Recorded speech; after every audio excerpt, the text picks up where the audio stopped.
to sort all of this out is somebody who, we need an expert on someone who has been making their way through the muck and dirt and slime of the swamp for 25 years now. Tom Fitton, president of Judicial Watch, and congratulations, Tom, on that 25th anniversary this week. Boy, what a career you've had. Yeah, I've been here 21 years. Judicial Watch has been around 25 years, and ironically, we began during the Clinton impeachment. And here we are. And here we are. Clintons are still here.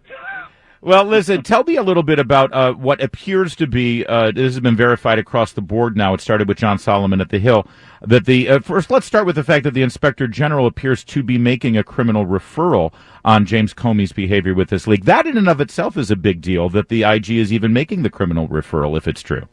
This is the former director of the FBI is the subject of criminal referral about how he handled documents concerning the President of the United States, including classified information. And he's accused of taking them improperly, leaking them improperly, including classified information, and not having the appropriate candor with the agents investigating it, according to the report.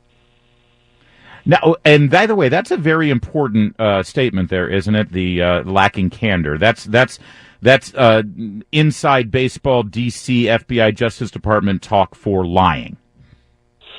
Yes, if you lack, typically speaking, if you lack candor with FBI agents investigating you, you can be subject to criminal prosecution.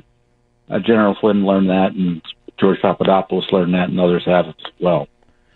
And so, first of all, it's kind of unprecedented, isn't it, Tom Fitton, for an FBI director to actually be referred for criminal investigations to the Justice Department? I don't remember anybody doing that before. I don't think it's happened ever before. I mean, I was trying to think if FBI Director Sessions, who was fired by Clinton, had any criminal issues that he was referred over. But look, the fact that we can't think of a prior instance tells you how extraordinary it is. And frankly, as extraordinary and troubling to me, at least, is the DOJ's failure to take up that referral with prosecuting.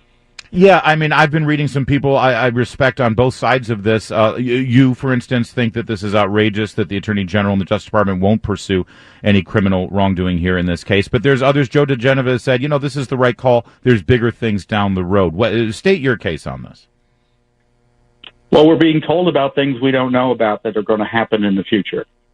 What we do know about is the IG referred this man for a criminal prosecution, and the Attorney General or senior officials of the Justice Department declined to prosecute him using, in many ways, as best as I can tell, the Clinton theory, which is that he didn't have the requisite intent in terms of leaking classified information, as if that's the only issue and as if that's the law to begin with. And, in my book, you prosecute people for doing criminal acts if they're high-level government officials like this. And, look, to be fair, I don't have the IG report. None of us has seen it. So there may be an analysis that precludes prosecution. Yeah. But the idea that somehow they're going to come up with a complicated theory of law that allows them to prosecute people like Comey on FISA abuse and spying on President Trump, and that I'm not persuaded. I'd be wonderful if they're able to come up with it, but if they can't do the easy stuff, why do we think they're going to be able to prosecute the hard stuff? It also sends this message to the American people that if you are high enough up in American politics and on part of the right club in this town, that even when you obviously blatantly break a law, a simple law like this, as FBI director leaking a memo with classified material, you're going to basically skate. You're not going to face justice, and that's a deteriorating message to the American people that there's two sets of justice, there's two sets of laws. I was reminded of this the other day. We have a client out there in Los Angeles, the Veterans Facility out there. He was accused of placing tiny flags, the ones you hold in your hand, on the fence of the Veterans Facility there in the middle of Los Angeles. And he was prosecuted for it. Federal court. James so that kind of thing, the feds are going to clamp down on. And it's too hard to get a jury to do anything. That's the thinking. And remember, this leak It's the basis for the Mueller investigation. Without this illegal leak, without the stealing of Trump's FBI files that were leaked by Comey as a vendetta, part of a vendetta against him over his firing him, that led to the appointment of Mueller. No Comey leak, no Mueller special counsel. You know, there's another aspect of falls this. Apart. Yeah, you're right. And it was so obviously done for political purposes. And Tom Fitton, the other thing that really annoys me about this, and I know it's going to annoy you too, is that you guys still can't get information out of the Justice Department, even under William Barr, even under the Trump administration. You've been asking through your FOIA requests for stuff that dates back years into the Hillary Clinton scandal, into the Obama administration. You can't get that, but this guy just leaks his stuff to the media, and that's just fine, but you can't, going through the legal process, get information. No, and some of the material he evidently leaked improperly or conveyed improperly was classified, and the argument is, well, it was classified after the fact, which is a make-believe argument, not related to law or reality. Documents are classified. The question is whether they're marked or not. And as head of the FBI, he knows whether they should be classified or not, and documents, whether they're marked or not, if they contain classified information, and he's supposed to know that, including certainly if information supposedly memorializing his conversations with the leader of the free world, I would be presumptively classified. This is bunk. I look forward to the Justice Department's explanation, but color me skeptical. Well, and what about also beyond the Inspector General's report? We know that the Attorney General has asked a special counsel, his U.S. Attorney out of Connecticut, to look into a lot of these matters as well, including the abuse of the FISA courts and erroneous information that appears to be put on that warrant in front of a federal judge or federal court, which would certainly be just a blatant violation of federal law in a very sensitive matter, spying on American citizen. What are you hearing about that, and do you have faith in that process?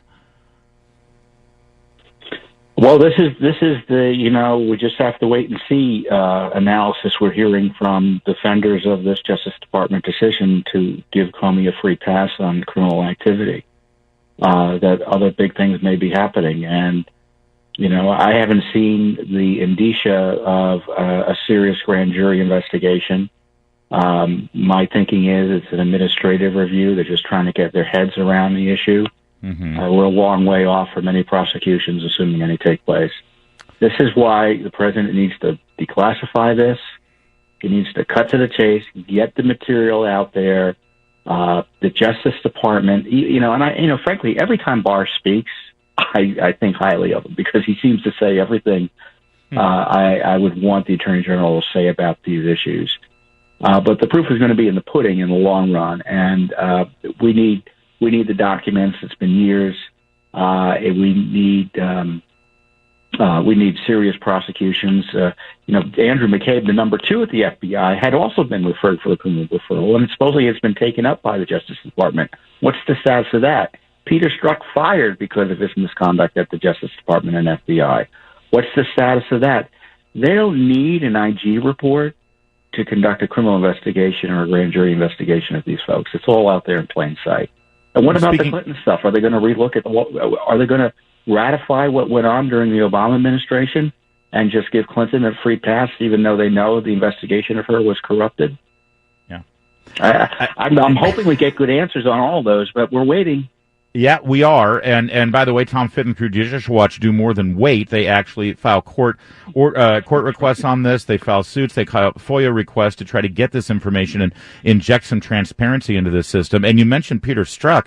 This whole the whole debacle of Peter Strzok, the head of what was his title? He was in charge of counterterrorist investigations. Yeah, a senior counterintelligence agent at the FBI. Probably, practically speaking, he was the operations chief of the FBI's counterintel operation. In charge of the Hillary Clinton email investigation, in charge of the beginning of the counterterrorism investigation into the Trump campaign that spawned all those FISA warrants, then was named as special counsel Robert Mueller's team seem until it was revealed that he was engaged in all of these text messages with Lisa Page. You guys at Judicial Watch had been asking for all the information. None of this stuff, these text messages, none of the things that Peter Strzok and Lisa Page were talking about really had anything to do with spying. It had nothing to do with national security. We should be able to see all of this. We were paying for their behavior. And my understanding is you've got to wait an additional 2 years from now to get this stuff?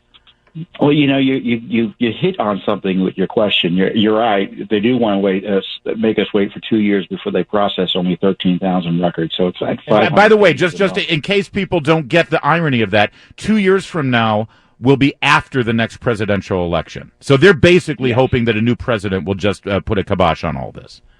That I think is a fair suspicion. But, we've been getting documents about this page from that request to date. They've been processing them. But I think almost half of them, 43%, they say are personal. So these guys are communicating half their time on personal matters. And and as you point out, why can't we see any of that? Yeah. They're protecting these corrupt FBI officials. They're slow walking the documents out, and they're hiding the stuff that's embarrassing. That's exactly what it is, and they were doing it all on our dime. When we're told that, and I do believe that a lot of public servants are noble people who are really do love this country and they're patriots, and they sacrifice careers they could have in the private sector so that they're working for us. But when they're engaged in nefarious, illegal, and improper behavior on the job as public servants, then all bets are off, and we, the people, have a right to see it and know it and evaluate it and make our own determinations. Well, the problem is there are too many public servants who see themselves as masters, and they see themselves as people who should be running the country and running the world and making the president answer to them as opposed to the other way around. That's what happened during the Obama administration, and it continued, and frankly, it just continues to this day. There's utter contempt for the rule of law among too many appointees, appointees who don't think they answer to the president even though they were appointed by him. And obviously the bureaucrats who tend to be liberal and Democrat. I mean, everyone pretends that there's no partisanship in the civil service. It's almost completely Democrat. And it's not a criticism. It's a fact. It's a fact. That's right. And they're the ones protected, and they're the ones doing the protecting. We've heard a lot, Tom Fitton, in the presidential election so far of the Democrats. They keep saying no one is above the law. Well, that is the motto of Judicial Watch. They've been doing it for 25 years. Go to judicialwatch.org. Keep Tom Fitton there doing his job. He does it better than anyone. Tom, always good to talk to you. Thanks for joining us today in L.A. Great stuff. Thank you, Larry. Appreciate it. That's Tom Fitton, judicialwatch.org, and I'm serious. He is the oversight committee that we're lacking right now in the House. Keep him doing that job of very important oversight. Larry O'Connor Show, KABC.